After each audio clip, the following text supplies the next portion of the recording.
We thank our sponsor, SeniorLivingGuide.com, who provides their online users with a one-stop solution to help seniors and their caregivers connect with the next best step in senior living or home health, all in one easy-to-navigate website because it's just that easy peasy. If you enjoy our monthly Senior Focus podcast, we can be downloaded and followed most anywhere you enjoy your podcasts, such as Spotify, Google Podcasts, Apple Podcasts, and so much more. Today, we have our most amazing guest in the podcast studios. It is Dr. Pam Tronetti Janet Rooks. Dr. Tronetti is an osteopathic physician who specializes in geriatrics. Janet Rooks is a social worker and a dementia care specialist. They work together at the Parrish Senior Consultation Center, where they focus on the care of patients with dementia. Dr. Tronetti is the Director of Aging Services at Parrish, and Janet Rooks coordinates Parrish Senior Solutions, which provides education, resources, and support for seniors and caregivers. And we are going to talk about food, glorious food, losing weight, gaining weight, and in eating right after age 50. So the last episode, the last time that we talked about the science of food and broke it down by calorie, fats, proteins, and carbohydrates. We even talked about the history of the food, even going into like Little House on the Prairie stuff, and how we are eating now.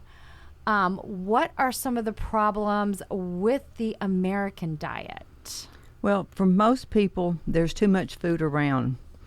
People eat out of stress, out of boredom. You know, they mistake feelings for thirst and feelings for hunger. You know, I even do this myself. There are hidden sugars, fat, and chemicals in the food, and you don't even realize what you're eating. If you can't pronounce it, don't eat it.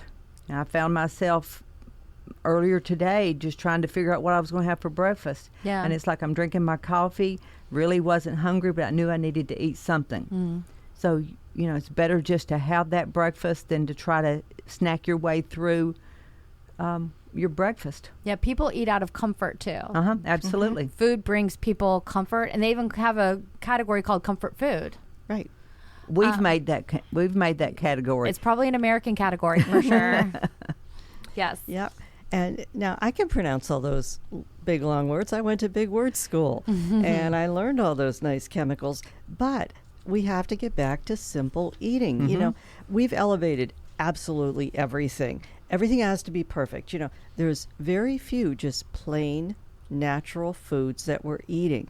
You know, instead of oatmeal, it's raisin brown sugar swirl with walnuts. And instead of a burger, it's a bacon double cheeseburger with barbecue sauce, guacamole, and a fried egg. Oh, but you got to have a fried egg on a burger, right? Makes sense to me. Apparently. That was sarcasm in case case you missed that. You know, as we know from our history, that's probably more protein than most people got, you know, up until the 1950s. You know, you don't have a cup of coffee. You know, people fall over if you say, yeah, I'd like a cup of coffee. It's you want a latte? Do you want a cappuccino? Do you want another 400-calorie beverage with whipped cream and sauce? Right. It's like dessert in the morning. It is. Yeah. I've seen people get stuff like in a drive-thru at like 7 a.m. in a Starbucks line, and I'm looking at it, it's got whipped cream and sprinkles, and it's pink, and I'm going, oh my gracious. And your teeth hurt. Yeah. I'm like going, oh my gosh, you're going to crash in about an hour and a half. You know, hunger used to be about an empty stomach. You know, your stomach would grumble and, you know, and then it was about a full belly. And then it's all in your head. So what do? You know, what tastes good? Yeah, it's not about I'm empty. It's what in my brain do I want to eat? Yeah. And, you know, and healthy diet has to do with the designation and, you know, what makes us feel better. You know, and honestly, when I'm eating right, when I'm exercising, I feel better. And you perform better. You do. Yeah. But it's that delayed gratification.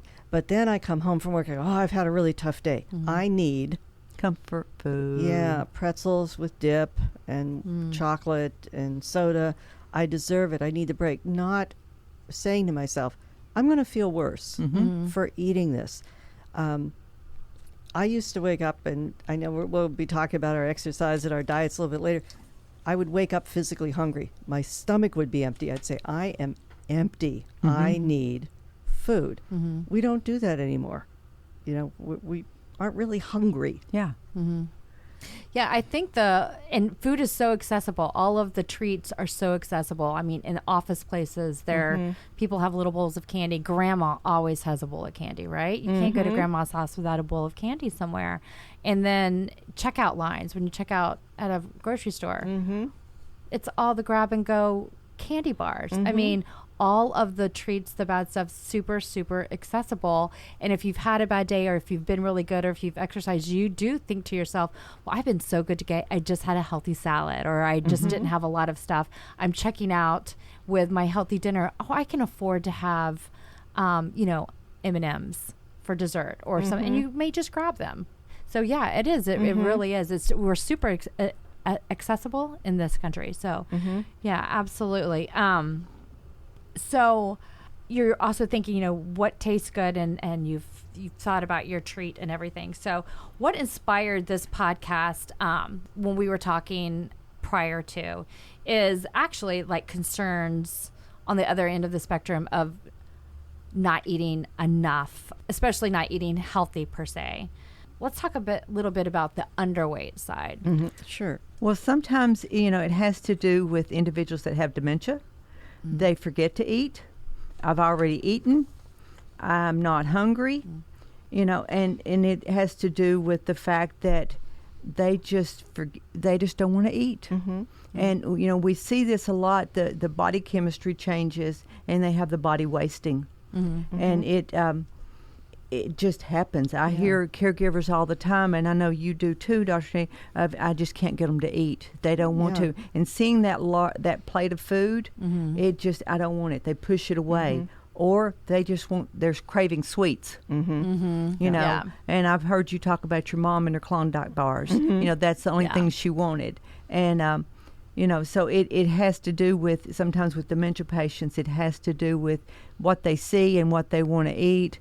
It just changes. And really, being underweight is more dangerous on a lot of levels than overweight, because there's no reserve. If this person gets sick, there's not the fat to burn up to fight off, to give energy for the fever and to sustain them during an illness where maybe they can't eat. Yeah, exactly. Also, depression. Depression can affect someone's appetite. They don't want to eat. They withdraw, and it can be dangerous for someone. Just that depression. We've all gone through situations in our life to where that we're just down so low that the last thing we want to do is eat. Yeah. And it's just, that's what happens. The body dysmorphia. You see your body as someone that is just extremely overweight. We've seen that on TV. I had a patient in the hospital years and years ago that was anorexic, and she just would not eat. I mean, she weighed less than 80 pounds. Yeah. And, it's sad. It is so sad, because those folks will not eat. They just will not eat. Janet, we talked last episode, you're a squirrel-eating grit, girl raised in the South, but you have some serious background and degrees in psychology and counseling, and dementia care, and you've dealt with this anorexia and body dysmorphia for patients. Not with me personally. No. But the thing is, I mean, as we grow up, I mean, I can say for me myself, I mean, I'll just share this with the listeners. I joined Weight Watchers in high school, and I look back at pictures, and, I wasn't that big. But, you deal with that kind of stuff all your life, and, you have that yo-yo dieting and stuff.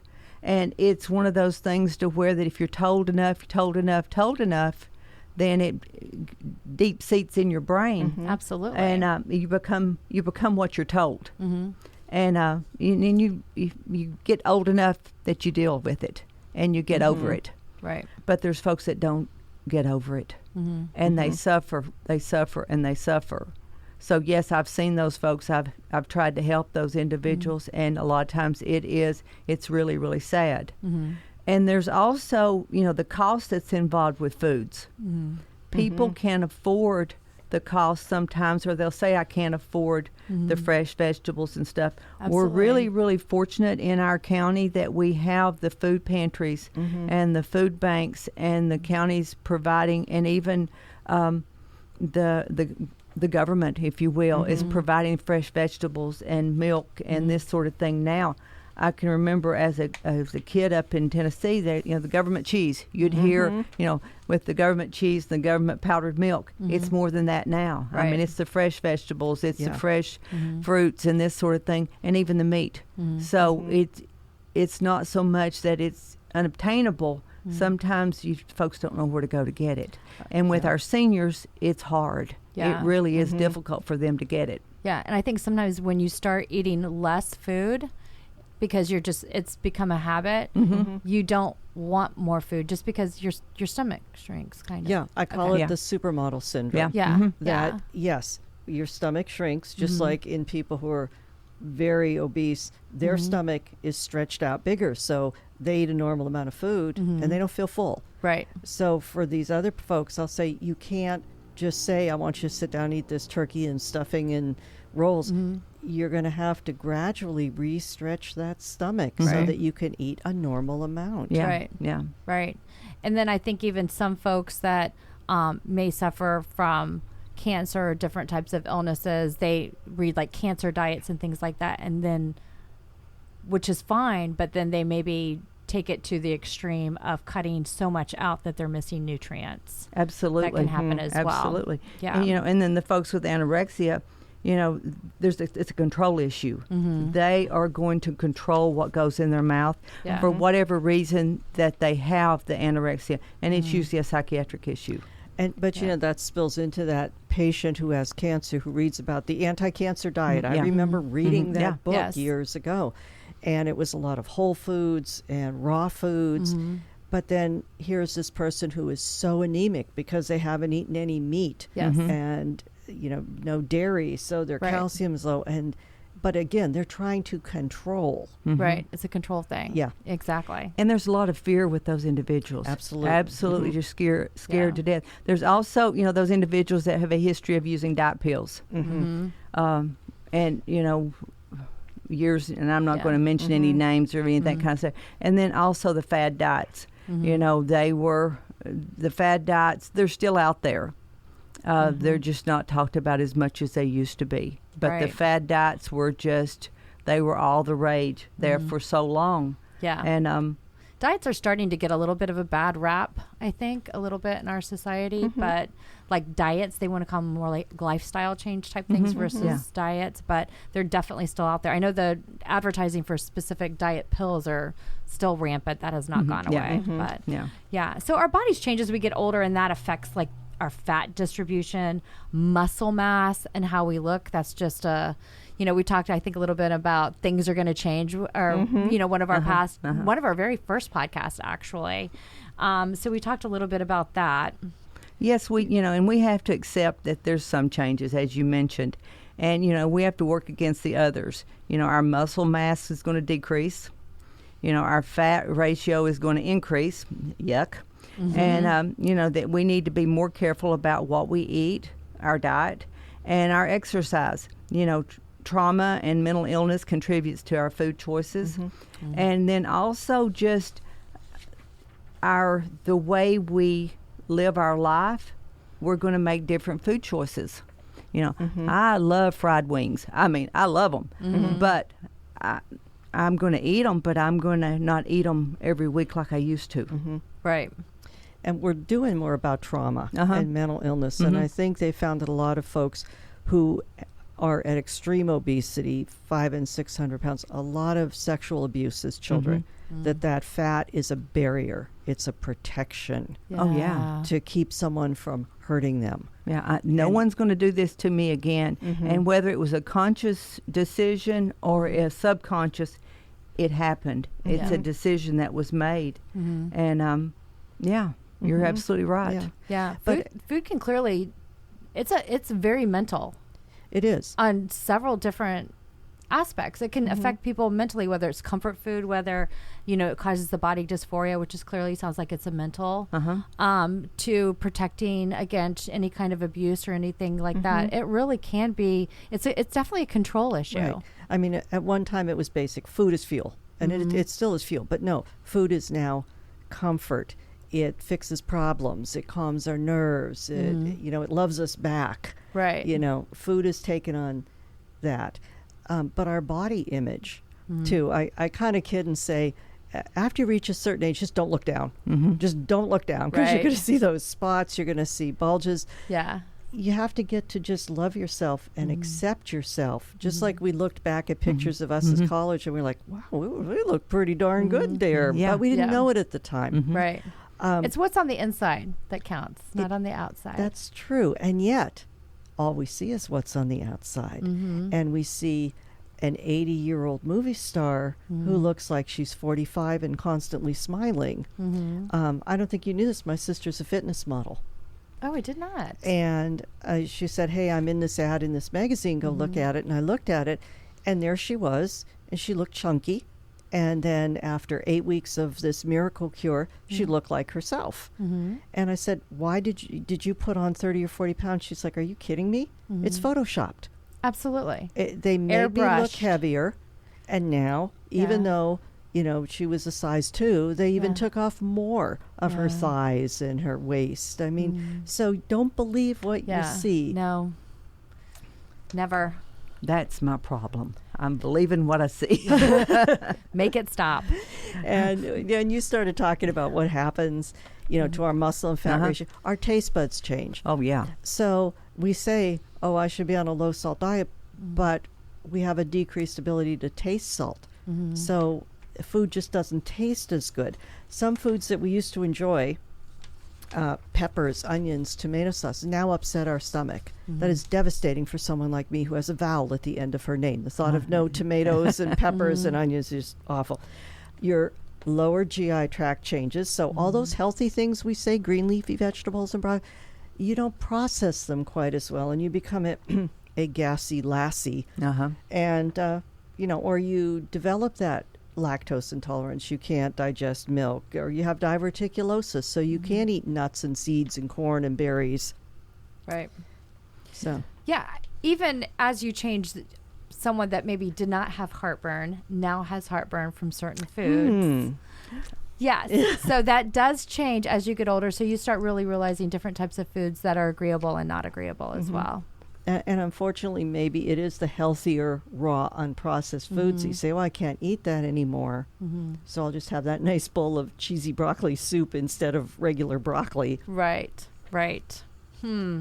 So, so let's talk about, because we want, if you're caregiving and you're taking care of a senior, or even if you're not, and, you have your mom and they live alone and you're trusting that they're eating properly, and maybe you start realizing mom's losing weight, or when I go out to dinner with my mom or I'm over there, she picks at her food, or she doesn't eat that much, or maybe my mom, my dad, I'm just using that as an example. So how many calories would you want your loved one to be eating as a senior? Now, for all the dietitians in the audience, please forgive me, because a dietitian, we love them. Nutritionists, they're the best. And they will do very precise planning. Right. My rough guesstimate, seat of your pants, is what's your ideal body weight? If your ideal body weight, and again, be reasonable and realistic. If it's 150 pounds, then eat 150 calories. Or 1,500. Oh, 1,500. Multiply your ideal weight by 10. Oh, and that gives you a easy. rough. Okay.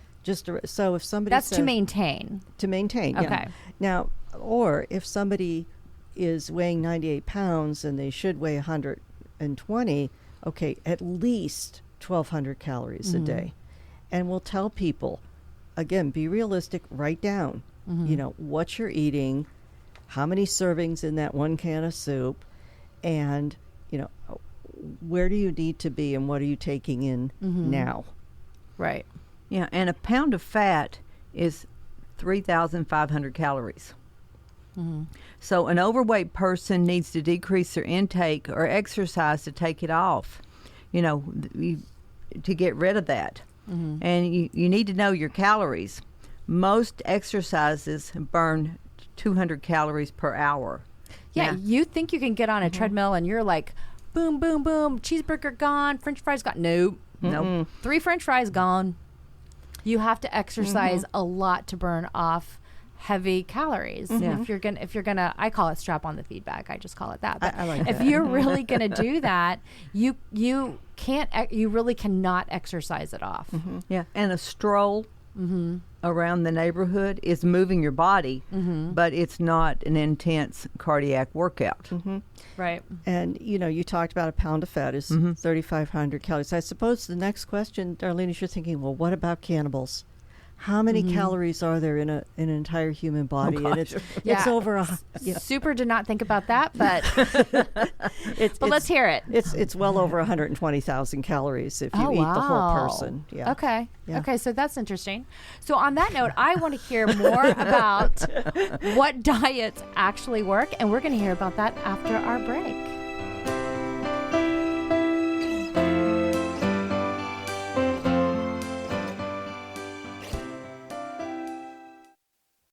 At Parrish Healthcare, we believe every life is poetry in motion, motivated by strength and determination. As your bone, muscle, and joint healthcare partners, we believe in blending the art of healing with the science of medicine to keep your body in motion. We believe in healing patients, healing families, and healing communities. For a free orthopedic health assessment, visit parrishhealthcare.com/orthoaware. Parrish Healthcare, where the art of healing comes to life. Hey, Mom, how's the retirement home search coming? Oh my gosh, I'm just so stressed out. I don't even know where to begin. Well, why are you so stressed? What's the matter? I don't know where to find anything. I just need everything in like one place and know what all the options are. Does the idea of searching for senior housing seem overwhelming and you just aren't sure where to even begin? SeniorLivingGuide.com has great news for you. We offer a one-stop solution to take the stress out of your senior housing search. At SeniorLivingGuide.com, both our statewide Florida edition book and website are created to make your senior housing search very easy for you to navigate. We provide details on communities, including retirement, assisted living, skilled nursing, memory care, and home health, allowing you to decide which best fits your needs and then connecting you directly with those communities. Visit us online at SeniorLivingGuide.com and start your search today and start de-stressing. At Parrish Healthcare, we believe in our community. We believe in keeping our community safe. We believe in the art of healing. We believe in healing patients, healing families, healing communities. We believe in the best and brightest working together for the common good. At Parrish Healthcare, our team focuses on you as an individual because every life is a work of art to us. Parrish Healthcare, where the art of healing comes to life. Visit parrishhealthcare.com/healthaware for a free health risk assessment.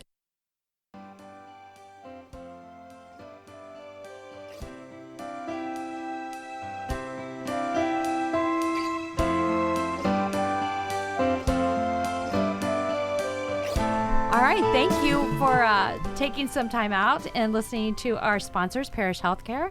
And we are back, and we're going to talk about what diets really work. Tell us about that, Dr. Which diet Tronetti? really works, Janet? Well, really, All of them. All of them do. It's really just a diet is the food you put in your system, and and a healthy eating program is. And I call them eating programs as opposed to diets are short-lived. They're fad and they're gone. I mean, if you go on a diet, you're lucky if you last 2 days. Really. It should be a lifestyle change. It's a lifestyle change. And I mentioned earlier about Weight Watchers. Wellness Wins is the name of the program now. There's also TOPS. There's the Take Off Pounds Sensibly. Yeah. And that's a group. It's a group. There's no cost. No cost, and they meet weekly, and and that's what it is. Yeah. It's taking off the pound sensibly. And it's accountability. Oh. Yeah, it really is. I mean, Okay. you tell if you have lost any weight, and they celebrate it. Okay. There's the no white foods. There is all kinds of programs. I remember when I was in college, it was grape juice and white rice. I lived off of that. I lost a little bit of weight. I gained it back when I started eating again. Did you gain back more than what you had lost? I probably did. Yeah, because that's the typical trend. It's when you lose weight and then you go back to eating normally, because it's not actually like nobody can live off that, right? You can't spend the rest of your life that, and there's no nutrients in that. You're going to gain it back because your body's been I would think would be deprived. Yeah, exactly. So the ideal thing is to eat less, exercise more, and eat a balanced diet. I mean, there's going to be things that you don't like. There's types of breads you don't like. There's types of vegetables you don't like. There's things you don't like. So you look at it, okay, what in the 4 food groups do I like? What's going to be best to get my system working, to meet my needs, and to meet my nutritional needs? Your car, I'm going to use your car as an example. You need oil, water, and gas are the things to get your car working. You would not you wouldn't put gas in your car, not put gas in your car and expect it to run. You got to put oil in there, so if you didn't put oil in your car, it's not going to run. So it's the same thing with your body. You've got to put that in your body to get it to work. Your brain needs the things that your brain needs, the proteins and the fats, the good fats. So your body needs all this stuff.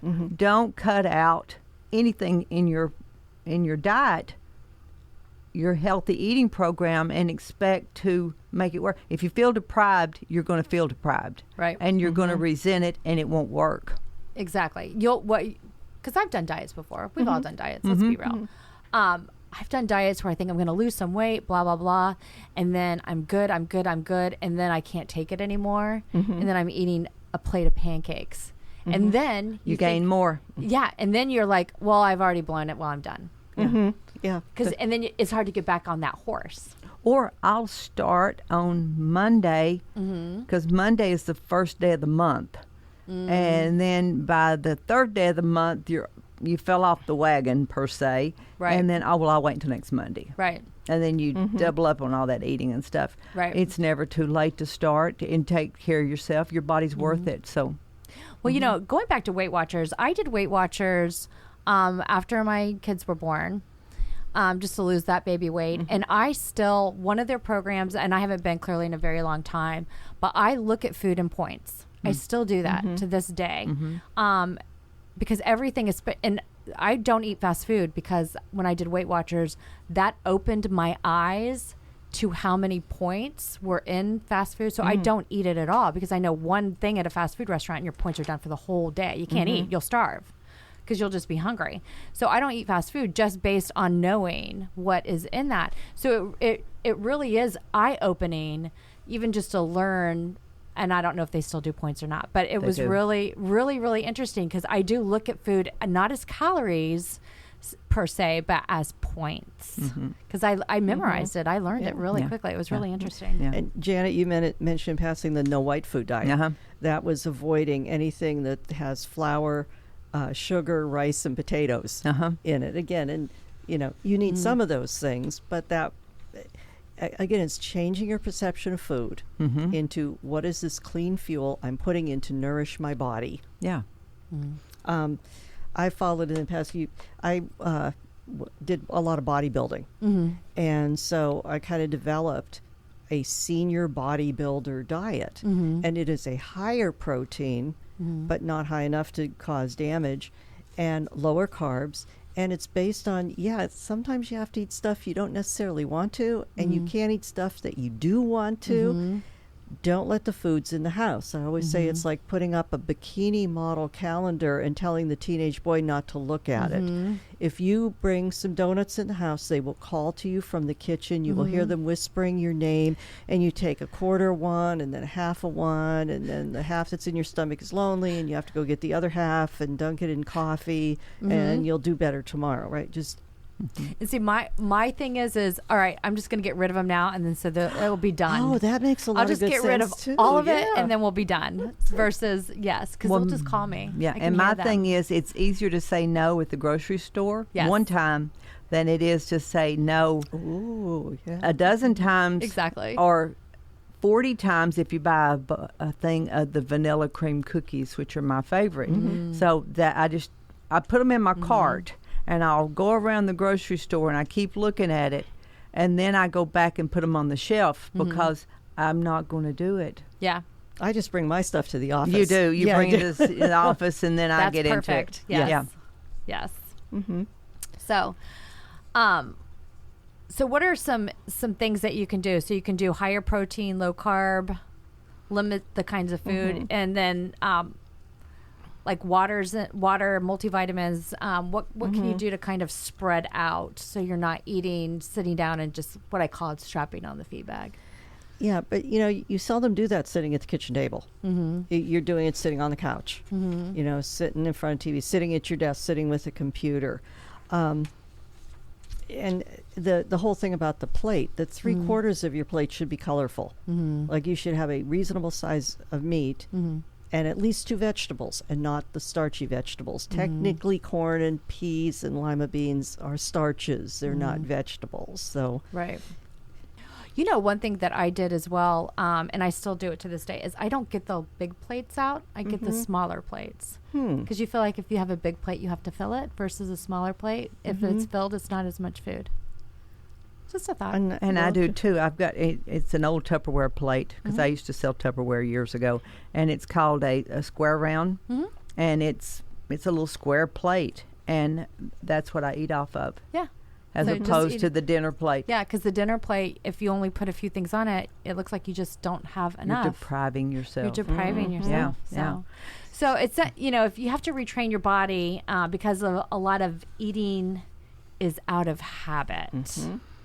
And also it's a group effort.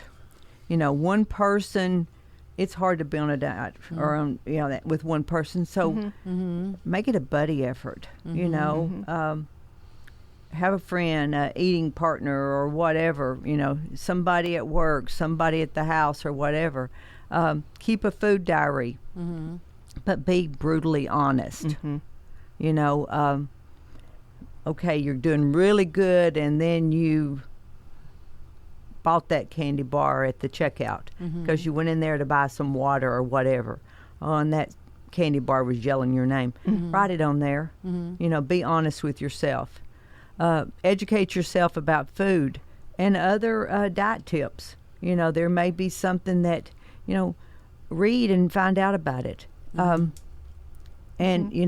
Read labels and portion size. As we mentioned earlier, that soup can is 2 portion sizes. It's just amazing. And the same thing with soda cans. People don't realize that a soda can is 2 portions. Yeah.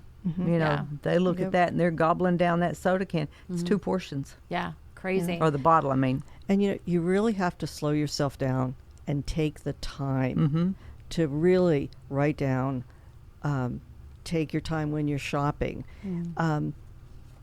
Because the worst thing that sabotages a diet is you don't have in the house what you need to eat. And you end up grabbing the banquet pot pies, which I love banquet pot pies. I do. Because you don't have the fresh piece of chicken or meat in the house because you just are too busy and overstressed. So, it's taking care of yourself. And Janet, you mentioned being honest and writing down. There was this great study done many years ago where they took a bunch of people and they asked them to write down what they ate for 2 weeks. And then part 2 was they locked them in a dorm and they fed them exactly what they said they had eaten, and they all lost weight. Oh, wow. Because they were lying to themselves. Say they forgot to add things, or they, oh no, I just had a half a cup. Like a half a cup of ice cream is 180 calories. Who eats a half a cup of ice cream? Nobody. So there is, just if anyone is out there and is savvy on apps on their phones, there are some apps where you can keep track of your food, and it pre-fills. You can even put your brand in. Like you could put like Breyer's chocolate chip ice cream, how many servings, but you have to be honest, and it pre-calculates things for you, and it does breakfast, lunch, dinner, snacks, and then it flips over, so it keeps a diary. So there's several apps that you can, and they're free.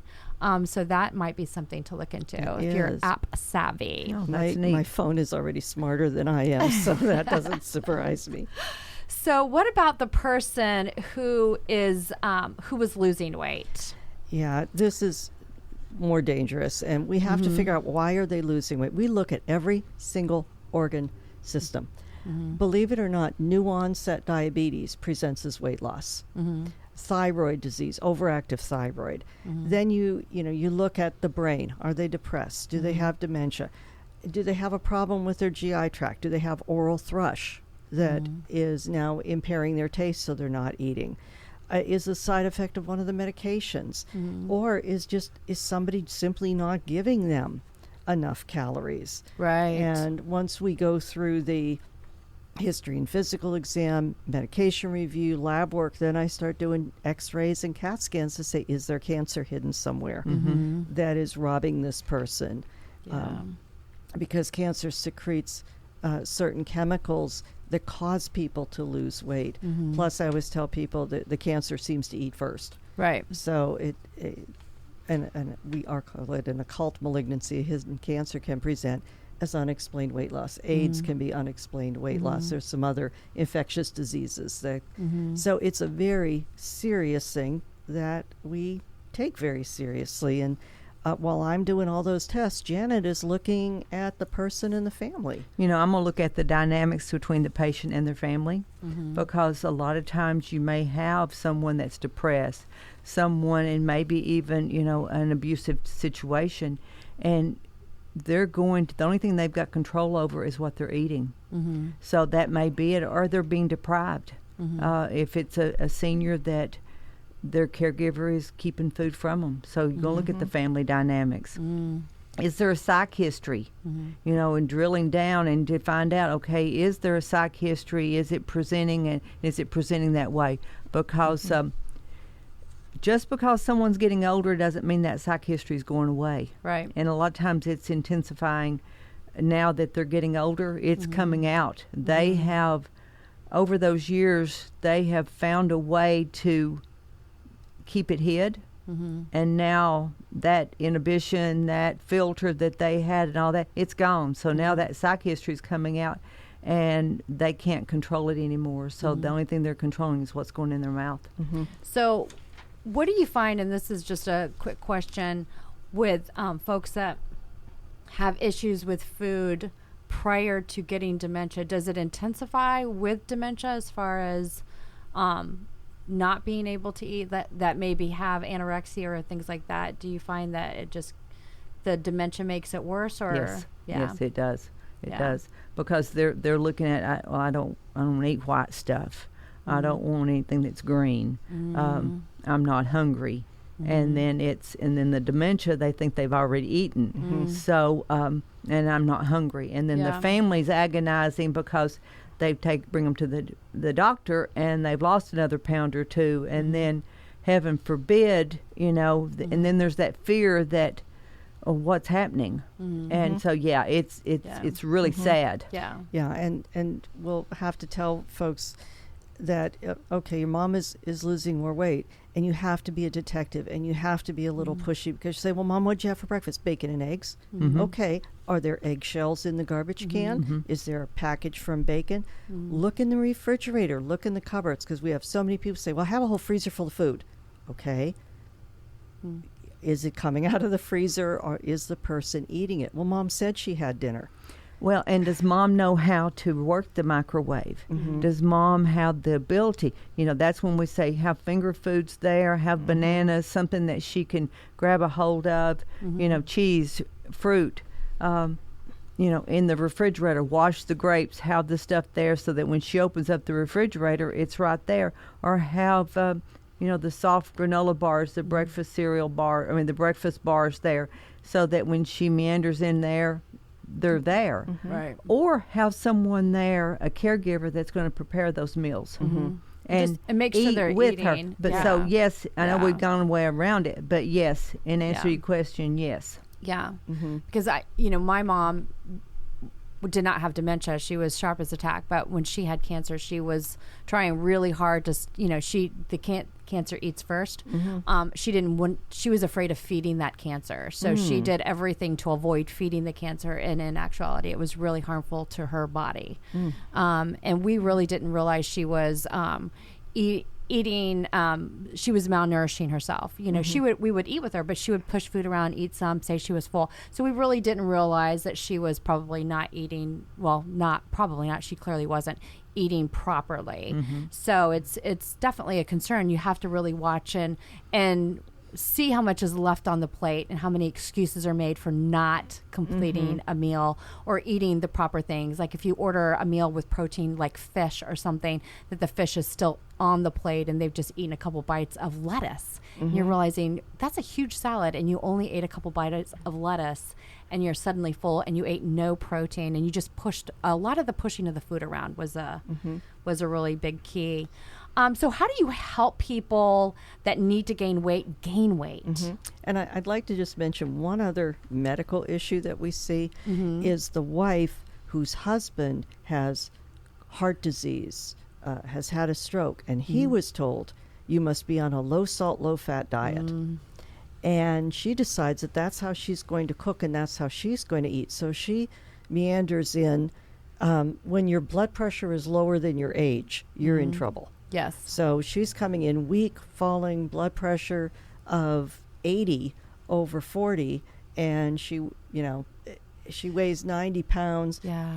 And it's like, what are you eating? Well, I don't eat any salt, and I don't eat any fat, and I don't eat. It's like, you have to eat something. Yeah. That's got to be hard in a household when you have two separate.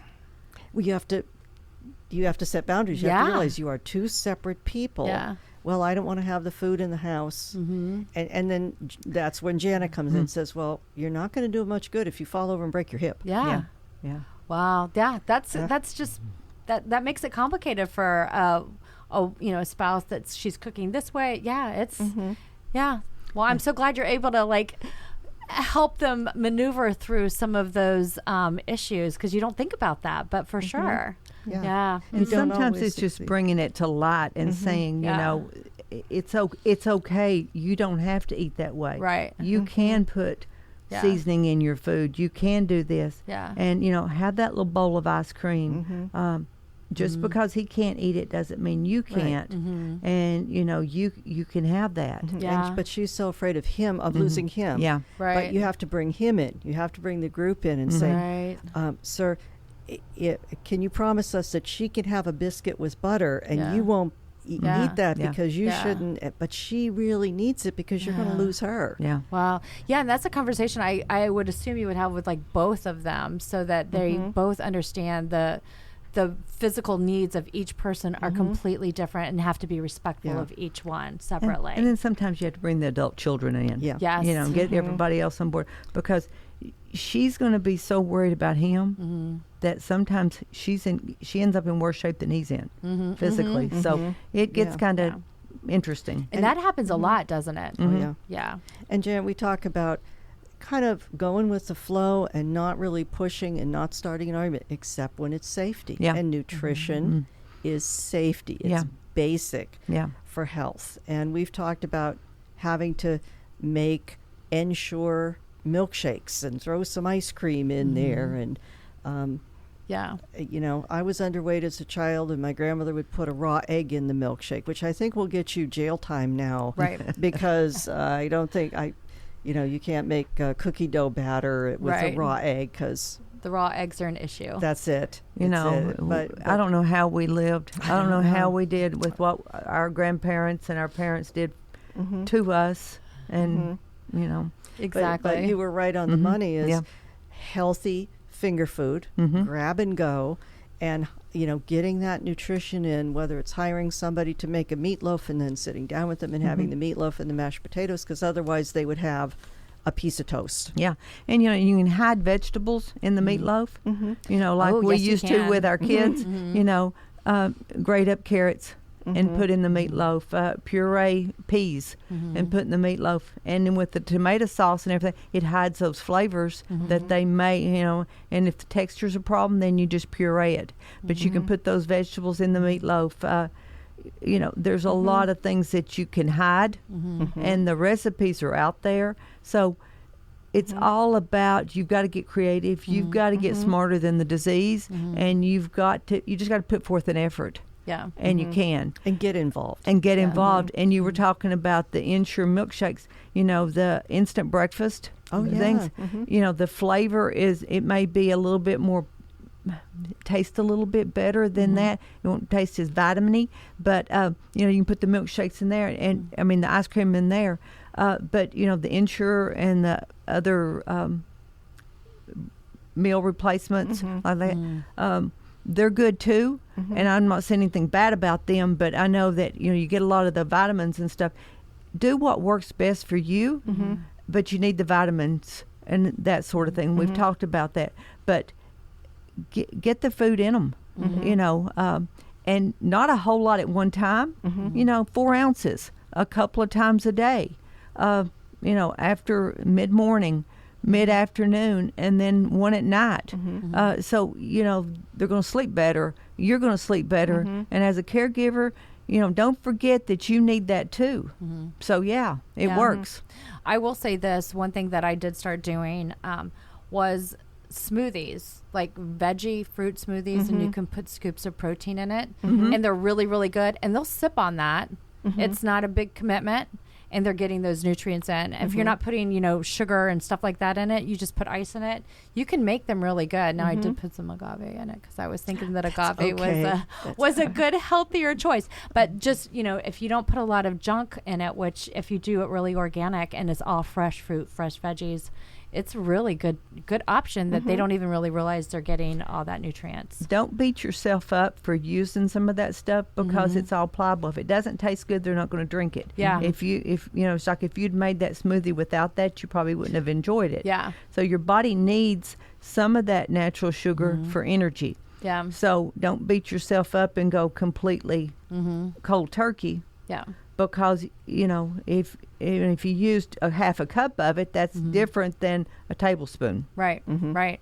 But yes, those are just some tips on how to sneak some of those really wonderful nutrients in. But do we have any finishing thoughts, ladies? I think I rely on Janet a lot for our diet recommendations.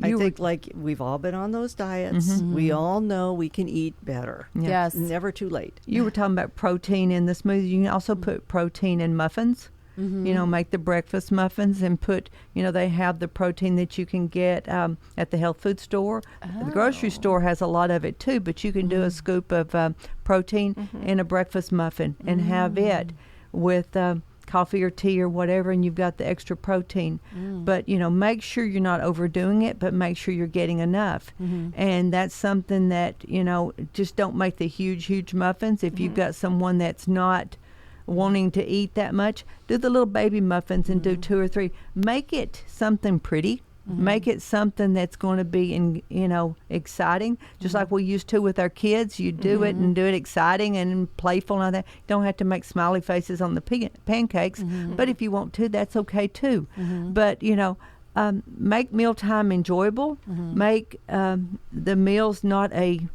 battle, and but make it good. Yeah. No, those are some great suggestions. All right. Well, thank you so much. And thank you for joining us on this episode of SeniorLivingGuide.com podcast. If you enjoy our monthly Senior Focus podcast, we can be downloaded and followed most anywhere you enjoyed your podcast, such as Spotify, Google Podcasts, Apple Podcasts, and so much more. And we thank our sponsor, Parrish Healthcare. Thank you, everyone, for having a great day.